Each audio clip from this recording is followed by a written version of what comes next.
She meant to the camera. No, why don't you sit a little I'm sorry, closer? I thought you meant to the camera. There we go. Okay, so Dad, the wine glass has to. Whatever you want. I mean, it's fine. His every word. Are you filming now? Uh-huh. Oh. Absolutely. In that case. We're filming. Okay. Get down to business. Okay, well, happy 60th here. Thank you. Okay. First question. Who were your grandparents, and can you tell me about them? Well, my grandparents were Mr. and Mrs. Peabody. My grandfather traveled from Brooklyn, New York to Seattle, Washington, worked for the Department of the Interior in the mid-1900s. My grandmother came from Canada, and they took a train across the United States to get to Victoria, where her father was a lumber baron. And my grandmother and my grandfather met on the train. And my grandfather was considerably older than my grandmother, but he courted her between Seattle and Victoria, and then they got married. And then my grandfather was very involved in shipping, and then the thing I remember most, because it is my age group, was he had started the ferry boat company in the city of Seattle. And he died at a young age, and my grandmother and an uncle took over the company, and the company was in existence until about 1948. And then they got bought out by the state of Washington, and they went to Canada for a few years, servicing places that had never had any ferry boat service where they could take their car into Vancouver. And we went, and it was like going to a foreign area, and the happiness with these people when this ferry boat came that they could put their car on and go to Vancouver. It was a very, very neat day to watch these people. So that's pretty much my grandmother and grandfather on my father's side. My grandmother and grandfather on my mother's side lived in Pasadena. We really didn't know them. We had visited maybe twice in our lifetime, and then when I was probably in 8th grade or so, my grandmother died. My grandfather got very ill. My father went down and picked him up and brought him to Seattle. He lived with us for about a year and a half. He was a wonderful little old guy, and had a stroke and died. My grandfather on the Griffith side worked for the Milwaukee Railroad all his life.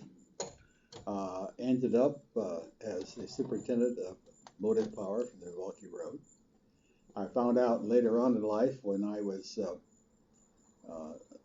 between my high school and college and working for the Milwaukee Road, that my grandfather was quite famous as somebody who had saved a lot of lives in a major train wreck that had happened on a trestle back in good God knows when.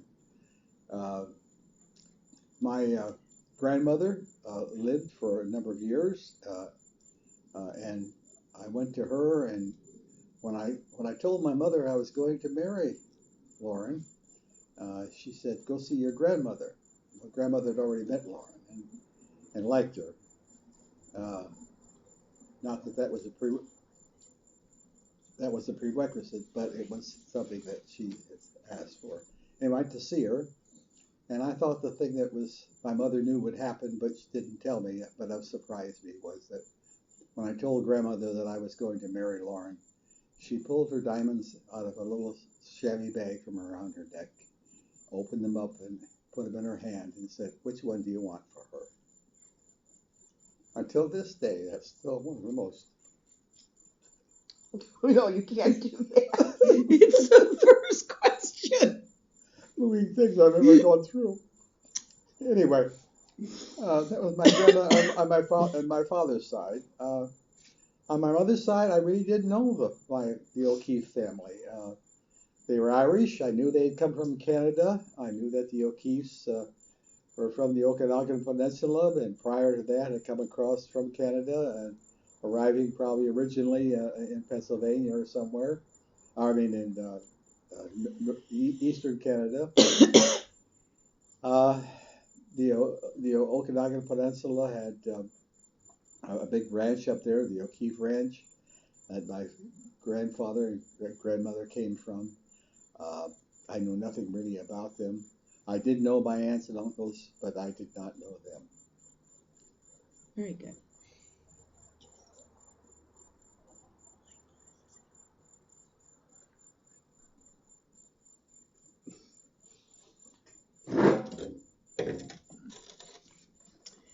Who were your parents, and can you tell me about them? Well, you all knew Grandpa, no doubt there, And Marguerite. and Marguerite, yeah. And my mother died young, so, Tell us about her. tell you about my mom. Well, it's I mean, there were interesting. that heartfelt picture when your sister gave you pictures of her as a little girl. Well, yeah, that was, but it's interesting because I was 18 when my mother died, and my sister and I talk about this. My relationship with my mother was still mother-daughter, not mother-friend-daughter. So really, my recollections of my mother was, um, I mean, she's my mother. I loved her, but wasn't a I don't know what the word is I want to use, but it wasn't a relationship like I have with my daughters today, because there wasn't enough time to do that. I had a great mom. She was a great mom. She didn't work. She took care of us, and um, she was just a great mom. My dad, Grandpa. So okay, there's just so much to say about Grandpa. And there again, age I think has a lot to do with it. I missed my father desperately when he died, and I used to talk with Father Fahey about this. When a mother dies young and or either young and old, which is better for you? And I really felt when Grandpa died that it was his death that really hurt me the most, because we had him for so long, and he came to so many things. So that's the kind of relationship I had with Grandpa. I miss Grandpa. He was an old goat, but I miss Grandpa. With my parents, my mother was Ellen O'Keefe, and she was an Irish Catholic lady, and she met this young whippersnapper who wasn't Catholic, who was going around the United States at that time in the early 30s, installing talkie movies for the first time in theaters. He'd gotten out of Tri-State University in Indiana, and he was what we would call electronic engineer today. And my father was making $500 a month during the Depression, if you can imagine that, which he saved, and he started his own business after they got married. They went to Tacoma, Washington, where my grandparents were, grandparent Griffiths were, and he started his own business. But my father had a history of being a lousy businessman. He eventually lost his business to bad business practices. Somebody else took it over, but he was always capable of providing a good living for his family, and so it was great. My father was into boating. He had a boat when they were first married, and about 23-footer, I believe. Later on, he got a 38-footer, which is what I grew up on. And my father had the policy, I guess, or the practice, or whatever you want to call it. I was the oldest, and because of that, I think my father made sure that I learned everything from him. I learned to drive when I was 12. When I was in my teens, I learned carpentry, I learned plumbing, everything he could think of to teach me, and on a family project, so that I was prepared for life, which was fabulous. When I went to college, my father had already, I picked the university, but he went over and talked to the university, arranged for my major, arranged for the whole thing. And when I got there, I should have realized my father had set everything up, because I was pretty naive. But my dad he had set everything up, and he was. I was going to be an industrial engineer, and I was going to Yale University. That would take ROTC. Unfortunately, 6 weeks later, my father died at 44. My mother, God bless her, after a year or so, she was able to sell the house in Tacoma, moved to Seattle. So I had a place to live while I went to college, and which was just unbelievable help as it went on. But my mother was fabulous. She was a good Catholic lady, and she raised us accordingly. And can't say enough about her. Can you tell us about like where it was like where you grew up? You've kind of gone over the relationship with your parents, so I get that. But traditions and what it was like where you grew up. I know you. What I remember, you were from Tacoma, Seattle. Just kind of what was it like where you grew up? Well, I think when we grew up in a neighborhood, and that was that's where you lived, and that's where your friends were, and everybody knew everybody. All of the parents knew all of the children. It was far different than it is today. We weren't racing all over the place. The furthest we probably went from home was 3 blocks, 4 blocks, because everything was right there for us. It certainly was a more relaxed time of life in our day compared to today. Healthy. We were outside all the time. No television, no things like that. So you're outside all the time. It was great. It was great. It's very similar. Everything was family oriented. We knew all the neighbors. They knew all of us. The parents throughout the neighborhood used to watch everybody, make sure they're okay. We all played together. During World War II, we had an empty lot down on the corner, and we dug trenches and we built barricades and all the rest of the things that went with it. But we played with friends within the neighborhood. And we even had a corner grocery store, which was kind of normal during those days. That's where we went to buy food. And Mrs. Stowe ran that store. I can remember her today.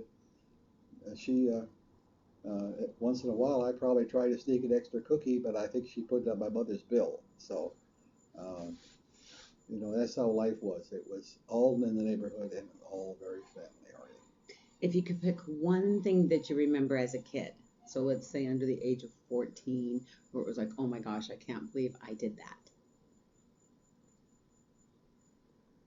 Oh gosh, that's really tough. I guess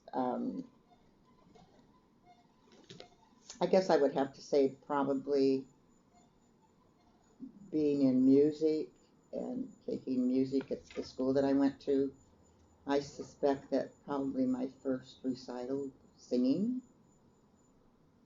I'm not too sure how good it was, but I'm sure that was something I thought I would never be able to do in my lifetime, stand up and do something like that. So I'm sure I felt very good about it. But, I don't think I have anything that's earth-shattering. I'm thinking the worst thing I ever did. Best. On the side of the house, we had a hole cut into the side of the house right alongside the pipe that came out the water spout. And the hose was hooked onto the water spout. I took the other end of the hose and I stuck it in the hole. And I turned it on, which meant the water ran into the basement of the house, the roof of the basement, and shorted everything out. My father wasn't too happy. Can you tell us about your brothers and sister? There again, 4 years difference between the 3 of us. I was my sister, young kid sister, who she professes, my mother said she had to take me everywhere she went. So, and so, that's all a progression. Today I love my sister. You just form this bond. Sisters are sisters always. We've been there when we've had little problems. You could talk. But as kids, my sister was 4 years older than I, and so that's kind of a big space. I'm in 8th grade. She's a senior in high school, and that kind of thing. We had a magnificent trip to Honolulu. We did do that when I graduated from high school and she graduated from college. That was great. And Larry? Larry, my brother. You know, that, and again, that's an interesting thing because, you know, he was 4 years younger than I. He was 14 when my mom died. He was still a very young kid. Um, he was a boy. I can remember him getting to do things much sooner than Jean and I got to do things, and the excuse was always, well, he's a boy. So he was a boy, and he did boy things. He's a great guy today. Enjoy seeing him when I do see him. We're not close.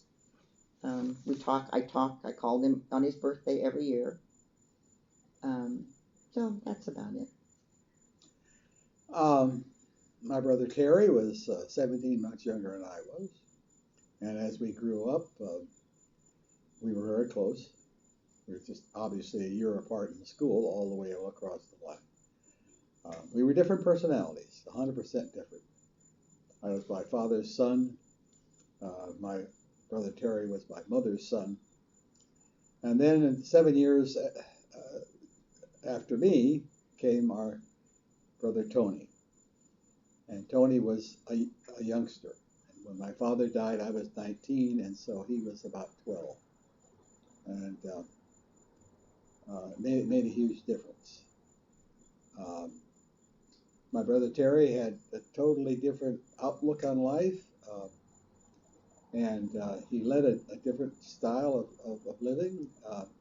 We were close all those years. We still communicated with each other. My brother Tony and I didn't communicate as much, but we still had a lot of fun together.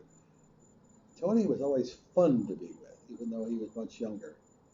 And I know most of our children loved to be around Uncle Tony because he was fun. But he died in his 50s, and my brother Terry died in his 70s. So I'm now the oldest living of the three. And not much else I can say about that.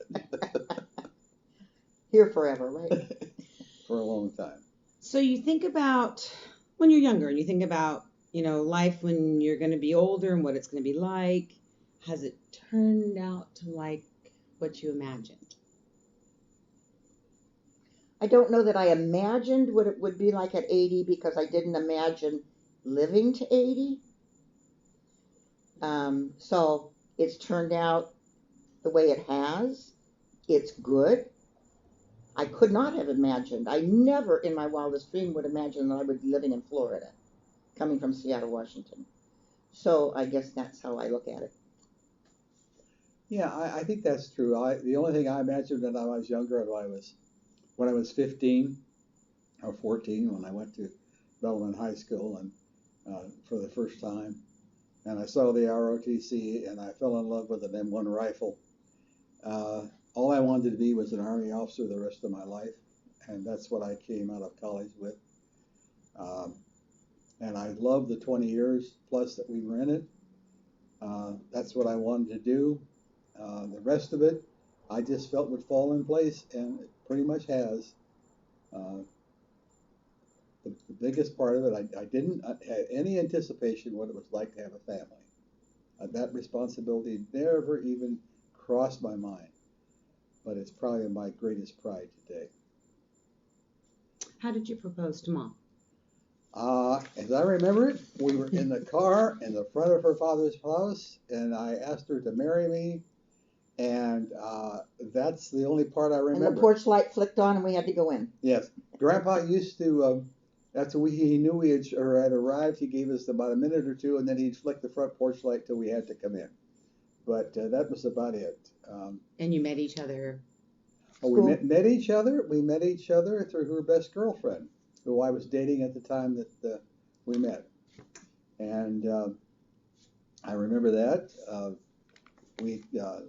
Mary Kay told me that we had been invited to a New Year's Eve party, and the New Year's Eve of 1952. And these were a couple of girls that had come from Holy Names, and they were freshmen, and I was a sophomore. And so I went to this party, and I met the Peabody family for the first time. And for reasons they'll never understand, I hit it off with her father. To the point where I would visit with him while I was still dating her best friend, and she was dating somebody else. later on, we went out to coffee one night in West Seattle, and from then on, it was history. And when he So proposed, I really think we started out as friends, Yeah, that's right. which in Was today's it- world is the way they say you should do it. was it a quick courtship? No, No. 2 years. We knew each other for probably 4 years. And when he proposed, your reaction or your Oh, I had this big stone on my finger. Went in and showed it to my dad, and my dad said to me, "Where'd you get that piece of junk glass?" And that was after Grandpa had gotten the diamond from his grandmother, and it was set in a big high Tiffany setting. Brought it over and had Grandpa look at it and asked him where to take it to get it reset. So, Grandpa knew everything that was going on. I have permission. And then that was his, and then he wouldn't talk about it. My mother was dead by then, and we'd go to people's houses, and they'd see my ring, and they'd be excited about the wedding, and he would not talk about it. why? I have no idea, it was Grandpa. I think part of getting married and all, he didn't have a wife to help him, so he was kind of a man all alone, and my sister and I were doing all the planning. And I know that we did a lot of planning and we never told him anything about it. And he did get angry with us. And he said, I'm paying the bill. I want to know what's going on. So we changed our ways. But I think a lot of it was because he didn't have a wife to kind of, and he didn't have anybody else I got married first and Jean didn't. That was another thing, The oldest one was always supposed to get married first. The When other, did Grandpa meet Marguerite? Okay, we got married, we went to Aberdeen Proving Grounds, and we came home. Marguerite's husband had died, and Marguerite's husband had a chronic health problem, and he used to just fill in at this local grocery store. So, and that's where my parents went all the time. So they knew the butcher, and they knew the grocer, and yada, yada, yada. Well, we get back from Aberdeen Proving Grounds, and my sister's getting married, and all of a sudden, we're getting invited to dinners and by the grocery store people, and Marguerite's there. And so I was home for maybe 6 weeks before I went. Dad had gone to Europe, and I was home while my sister got married. And after Jean got married, then we really started going out to dinner. And one night, one of them, or the two wives, said to me, we're going to see that your dad and Marguerite get married. So don't worry about him. So I went to Europe, and I always wrote my parents' friends when we would move and tell them where we were and what it was like. And so I'd get little messages back. And the messages were, "We're so happy for your father. We're so happy for your father. We're so happy for your father." I had no idea what my father was doing. And he wasn't bright enough to think, oh, he's going to get married. And then I got a letter from my sister that my father had gotten married. Marguerite was a great-grandma, you know that. She was a great-grandmother, and she took on, she had one child, and she took on 3 kids and a ton of grandchildren. And she never made us feel, because we always went home for 3 weeks at a shot, with 6 kids. She never made us feel that we weren't welcome there. And I can remember telling Grandpa one time in Lodi that I certainly appreciated how they acted when we would come to visit, because I knew that after the first week they were really wishing we would just go. So she was a great grandma. Yeah. So if you could pick obviously 6 years together, happiest moment, one, Dad, and a difficult moment. I know. Happiest moment. Maybe let Mama answer first. Okay. I don't know. Well, I probably one of my happiest moments, of course, happiest moments, 6 kids, outside of having children, was the 3 weeks that I went to Thailand and spent with your dad. That was just a great gift. And yours, Dad? Yeah, I think that's probably true. The time, each child was such a gift. But the time we got to spend alone, which, it was 14 years before we had our own bed. We used to use military beds. It was many years after that before we did something else. Maybe a real bed was your happiest? No, I'm just saying, no, not that, but I'm just saying that there was so much that we that most people, so many people expect is normal, we didn't think anything about. The time we spent alone, which was so rare, so extremely Yeah. rare, that was the time that was so blessed. We decided at the end of that 3 weeks that when all of you were out of the house, we would be able to live together because for 3 weeks we could talk about something other than children. And a difficult, just like a difficult Oh, one. there's just been a lot of little. But the one, just one that just like, boom. I don't have a.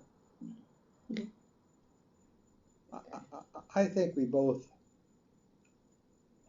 scare each other from time to time, especially as we get older. I put an awful load on your mother at times, in doing things.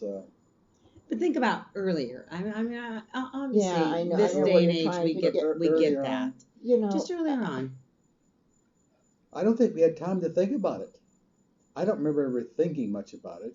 our big things probably were if we moved and things didn't get there on time and we had to try to figure out, well, our move to Indianapolis, that was a nightmare. We had bought this house, went early, bought the house. We had timed it so we would hit town, we would go to the bank, and 2 days later we would be in our house. We got to the bank, and the people we were buying from at that year, the government hadn't passed the VA money yet. And we were buying a GI Bill. We were buying, that's how we were buying the house. So they got cold feet and thought, what's going to happen if the government doesn't let that money free so that people can buy houses with that money? So they canceled their move. This is in August. Everybody moves in August, right? So here we are, 6 kids, 2 dogs, a rabbit, 2 cars, and we're in Indianapolis, and we don't have any place to live. 3 cars. I don't know. Anyhow, we don't have any place to live. It was 3 cars. So We our lived realtor was great, and I don't know if you downtown. remember where we lived in Indy, but Oh. it was the worst place that I've ever lived I in all remember- my life. I remember cleaning it up. And It was a you good know, experience. to me that was the most traumatic. And we lived in this terrible neighborhood, and the sirens were around all the time. Remember, we would leave the house and go into a shopping mall or the zoo or something just to get away. I just remember cleaning it a lot. That would be one of my nightmare times. Yeah, I think, of course, that was particularly bad, but there's no question about that. But moves were sometimes not too good. Not too smooth. We moved to Germany the second time, and we got off the plane and found out I got called down to meet somebody or to get some instructions that I'd been reassigned to an area. First of all, we heard the name Bad Kreuzduck, and we thought it meant Baumholder, which was a horrible place. But Kreuzduck was a nice place. But we didn't have any quarters there. We had no arrangements for a place to live as we had in the place we were supposed to go to. So the next day they sent 2 vehicles for us because of the size of our group. And we went on down to Bad Kreuzduck. Very nice people that picked us up. And we went down to Kreuzduck. And we got there, and because we had been literally set out of the stream of things, we had a place to stay, and we also were given quarters right away. We didn't have to wait for government quarters. They just gave them to us. And so when our stuff got there, we were able to move in and get settled and so forth. And then we weren't there very long, and I got promoted to major. And they said, we don't need any more ordnance majors here, so you've got to move. And they sent us to France. Well, the problem with France was you had to have your own furniture. It wasn't provided by the government. So that was a little bit of a challenge because we then now had to borrow furniture. And so we did that, and we got settled. And for a while, and when we lived in France, I cooked most of the evening meals on a grill outside under a tarp that I put on the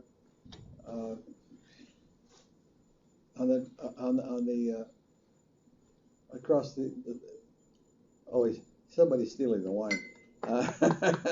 But anyhow, so anyhow, we had quite an expense, but France turned out to be a wonderful year, and we really enjoyed it after we got there. But at first it was somewhat of a challenge. I can probably give you one big issue in our lives, and that was birth control. That was a big issue because I was a good Catholic girl, and your father thought he had enough children by somebody's standards, and that was an issue in our life. However, we made it, and then there were lots of little funky stuff. Yeah. Characteristics or adjectives.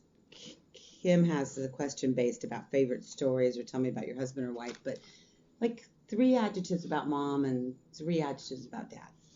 Give me adjectives. I'll give adjectives about her. Strong, loyal, loving. Okay, loving would certainly be cheerful. Fun. We did have some really fun years. Oh, yes, we did. A great partner. Oh, yeah. It was a partnership, or is a partnership. Absolutely. And partnerships evolve, and this is evolving. How has being a parent changed you? Oh, I don't think we had any time to be the other. Has it changed me? I don't think so. I think I had responsibility as an individual for what I was supposed to do for my wife, and then we started having babies, and we had babies, and we had babies, and we had babies. I mean, 4 daughters in 4 years. I mean, come on now. Okay, Dad, come on now. I mean, and then the 2 boys. I always accepted this as something God wanted me to do. I didn't accept it any other way. I was a loving thing to do, but they were given. Well, until we got to counting babies, and after we had 4, and then we had Jimmy started to come along. That's the time that I went and saw a priest, and I said to him, "When is enough? The propagation of the faith." And she says, "Well, the current theologians say 4. You've already exceeded that." But that wasn't good enough, so he went for 6. We had 6, but I think you can't say that parenting doesn't change you. Well, it changes. And I think the changes that hit you are the societal changes. Oh yeah. Each one of you, well, maybe not you girls, so you were so close together, but especially the boys, the difference in parenting between Jimmy and Paul, or the difference in parenting between Debbie and Paul, huge. So yes, it absolutely changes you. Oh, I know that's true. Okay. So, Dad, you have to keep this to 5 minutes at least. No, I'm just kidding. Thoughts about God. This is going to be a hard one. Religion and spirituality, how it plays in your life. Not a hard one, but... No, it's more difficult than you think. I give God credit for everything. Probably more so at this time of my life than I may have earlier in life. I didn't know what he was doing before, but I think I know now.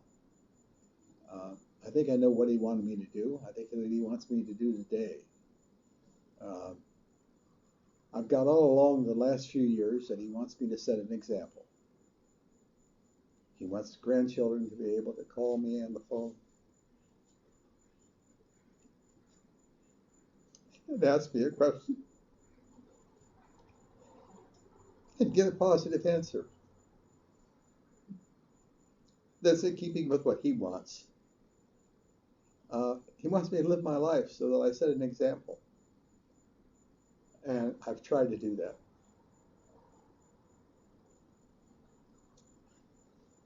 Well, yeah, I think that I have always taken my religion for granted. Never really questioned a whole lot. Moved on. But today, and especially in today's world, I can't even imagine not having God in my life. I just don't know what people do that don't. And I have to tell you, and this will go back to Andrew and Esther's visit, the conversation that we had with them the other night absolutely convinced me that without God in your life, you are lost, because those two kids basically made that statement, and that they have both accepted God in whatever form you want to accept him. They have accepted him. And when you especially know what they went through, it was like, I just sat there and I thought, oh my gosh, now I know why I want God in my life. I don't want to ever be lost like that. And I don't know where you go when things get tough if you can't go to God. You have friends, you have relatives, you have all of that, but there's this need deep within your whole very being. So I learned a long time ago, and when I worked for the diocese, if I was having a meeting with somebody that I thought might be kind of problematic, I would say a prayer before I went to the meeting, because I'm pretty outspoken, and so I would have to watch my behavior sometimes. and so I always said a prayer before I went. And and I have to tell you a quick one now. When I go to the Lyric Theater, parking is very difficult sometimes, and when I work till 11 o'clock at night, I don't want to be stuck way out in the middle of nowhere and have to walk there all by myself.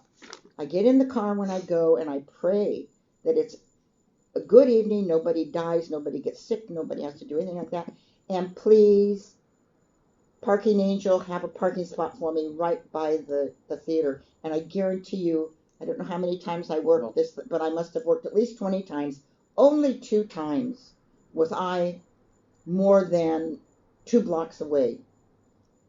And I have this parking angel, so I tell everybody all the ushers, I tell them about my parking angel, and this is what you have to do, and you'll have a parking spot. So, all of that, I don't know what I would do if I didn't have a parking angel. So to the next generation, or to your children, or to your grandchildren, what has a religious and spiritual life taught you?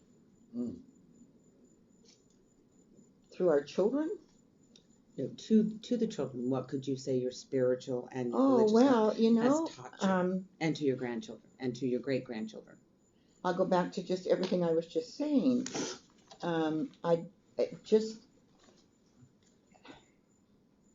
You have to have a belief in something greater than yourself. I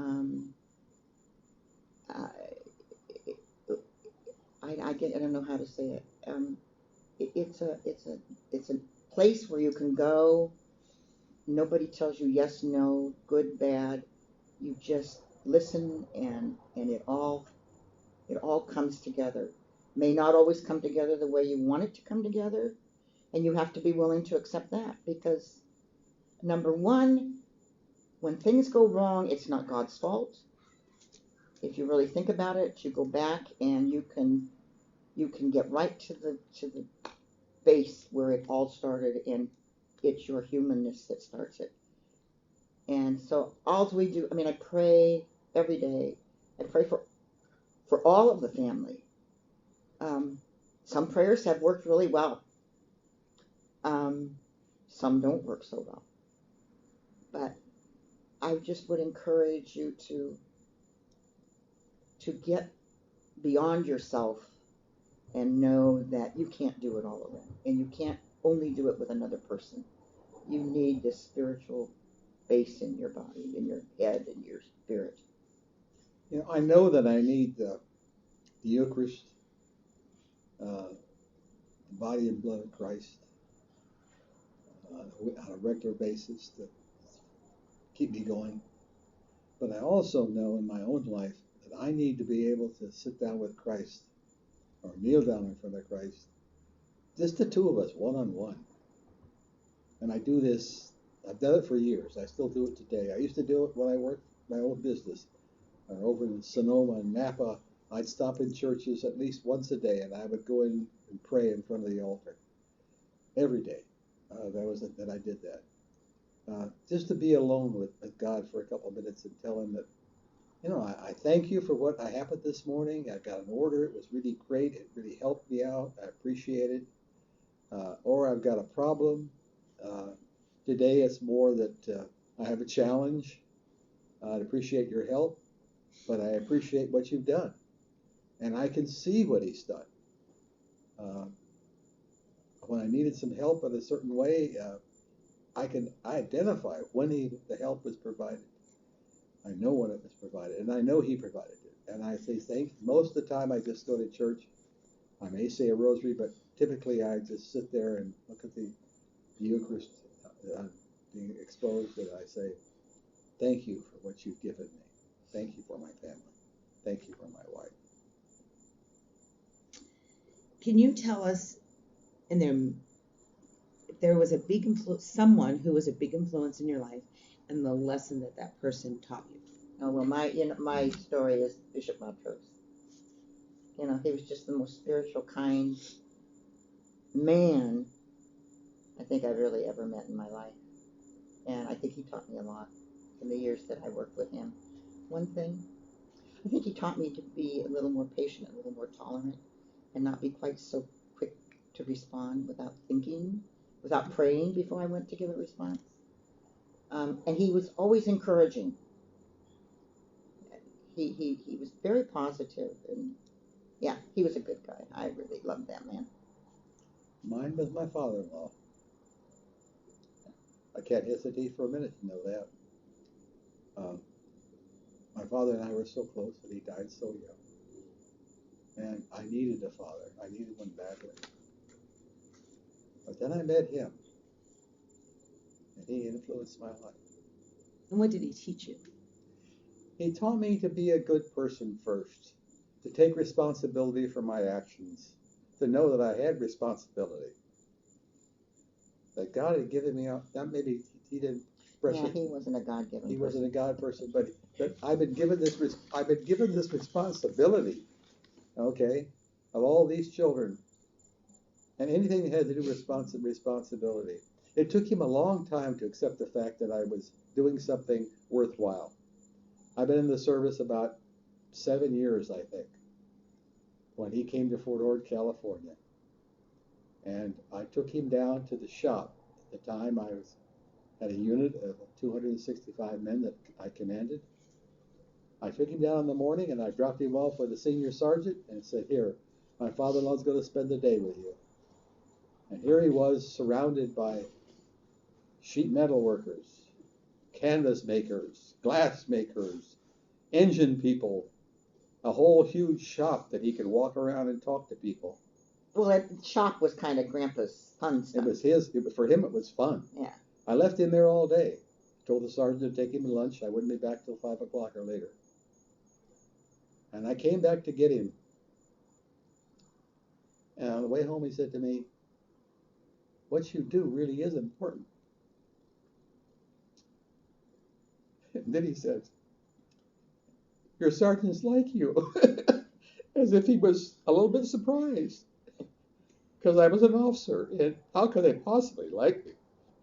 But, he realized something. That was the thing about him. He was quick to realize that once he saw that up close, his preconceived notions of military that he picked up during World War II were lost because he saw something else. And then most important, he taught me how to be a grandfather. What is it like to be a grandparent? Oh gosh, it's the most fun in the world. And it's in degrees now, because we have 2 great-grandchildren. So that's even more fun.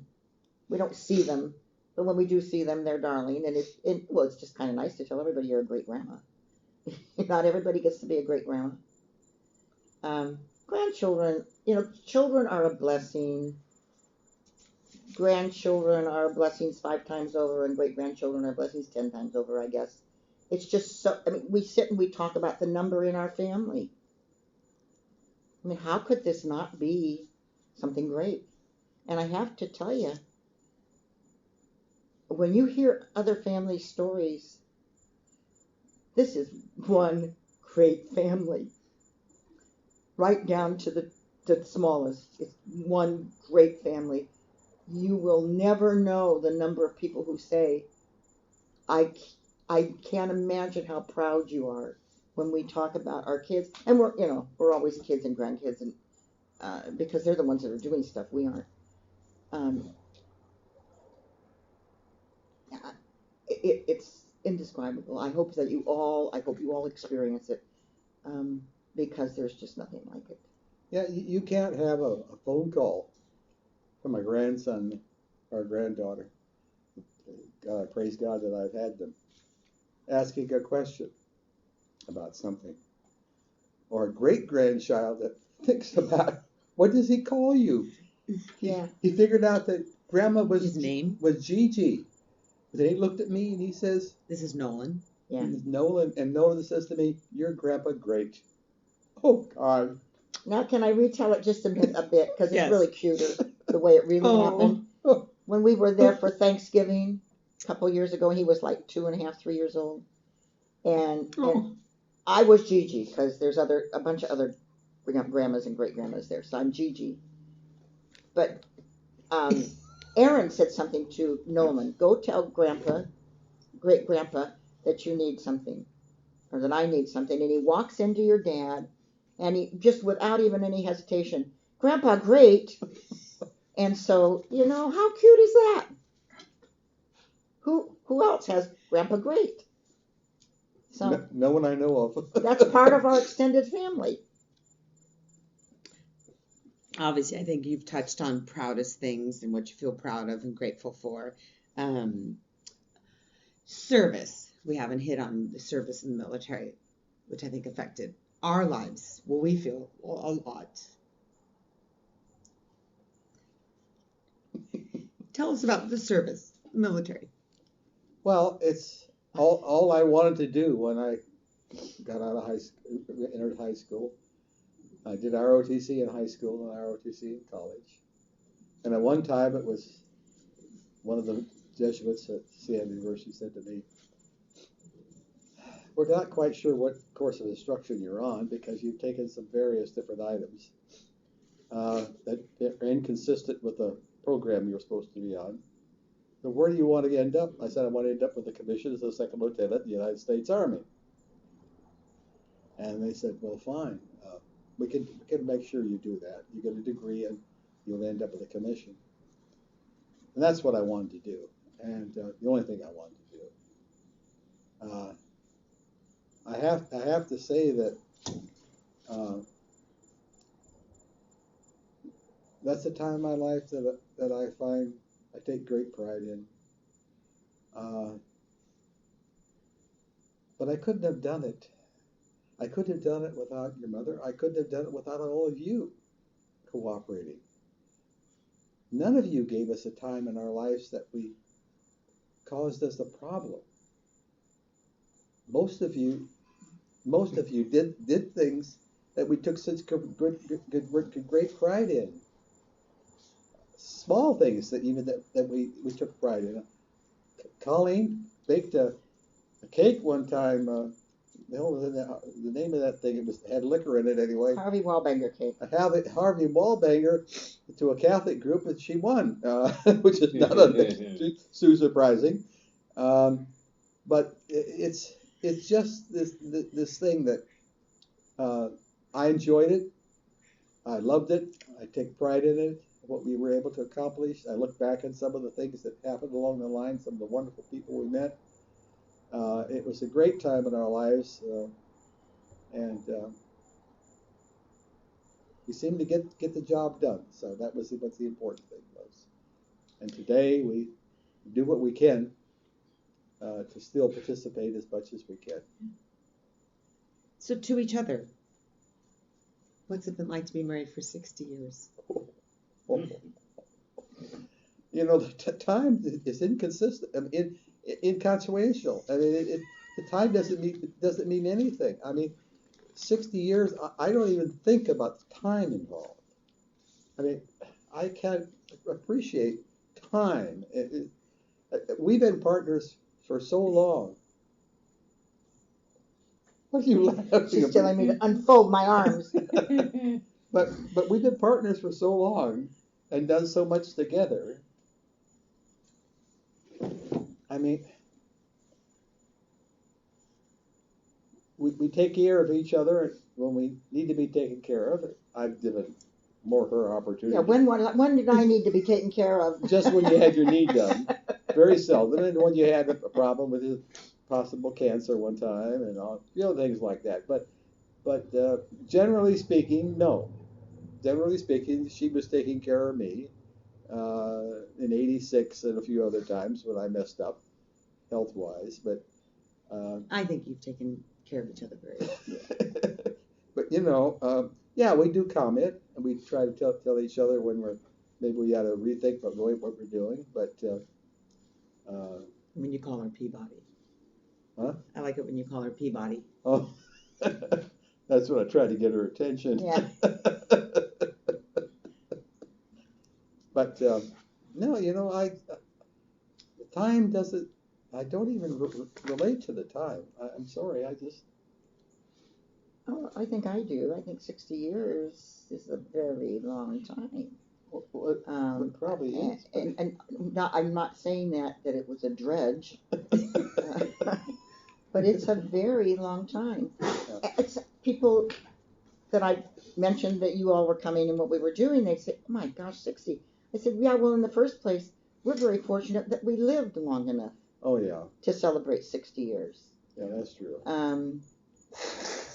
There's not a whole lot of people that are still together, either through death or one other thing or another, but at 80 that still are together and have 60 years of life.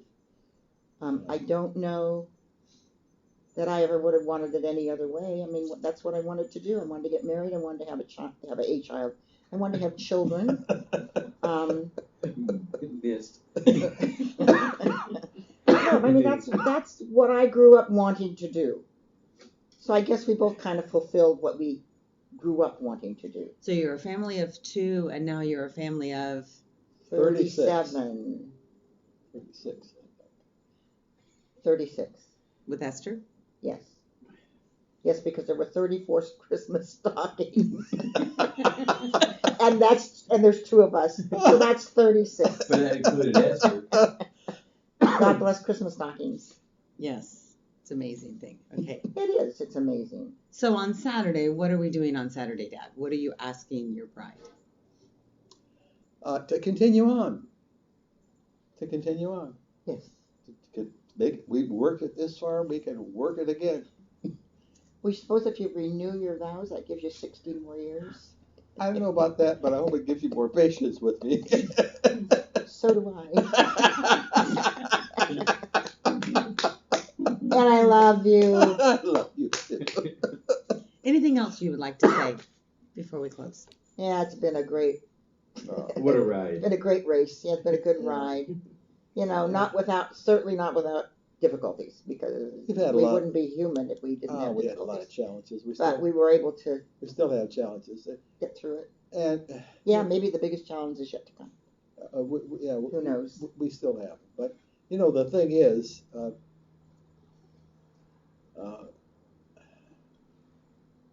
I don't think we've always realized we were fortunate. But I think the last year or two, as people have heard what we're doing, when Colleen got elected to the state house, people would say, well, how fortunate. And I said, yes, she's very fortunate. She's a very talented young woman. But, I have others.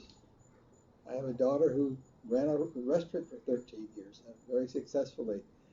I have another daughter who's a school principal, another daughter who's a school principal. Got a son who, my God, he's a senior executive in the Department of Defense. He's equivalent to a major general right now. I've got another son who's a gold badge detective, who's an expert in lie detectors. And I said, You have a daughter that just, come on, you're missing a couple. No, no, I mean, I out think them all. he got He everyone. didn't mention Kim. He did. Good I said, principal. 2 principals. Both principals. Oh, Oh, yeah. Who's now an I missed it. administrator. Yeah, Kim is now, Well, and Debbie is different. I'm talking about before, when we were talking about it. Yeah, so now of course, they've moved on from that. And Jimmy has too. Jimmy's got another promotion since then. But, and grandchildren who are serving in the service. You know how many children, I mean, how many grandparents can look and say, or great grandparents can look and say that we have three generations of people in the service, starting with the grandfather? Very few. And I said, it's something to really take pride in, especially when both of them needed to talk to the grandfather at one time or another. And I said, this is the thing that we take such pride in. This is what's happened as a result of it. We don't know what we did. We have no idea what we did. We couldn't identify it. We couldn't quantify it. We couldn't spell it out. So go back 59 and a half years when you asked your fiance to marry you. Ask her to marry you. You're laughing. Apparently, this is not a good time. Well, would you marry me, please? I would, Okay. You can. but I'm going to end this, okay? I don't think you have any more questions. And my ending would be that I would pray that all of you would make it to the place that Dad and I have made it. I can't see your face. That you get the enjoyment and the blessings that we've been given by our family. Pray for you daily, so it's going to happen. Thanks. I can't believe that y'all came. So thanks for that. Greatly appreciated and a great deal of love. But most of all, I want 34 other people to live the life they have left to live and enjoy the happiness that we've enjoyed. God bless. God bless. Congratulations. It worked.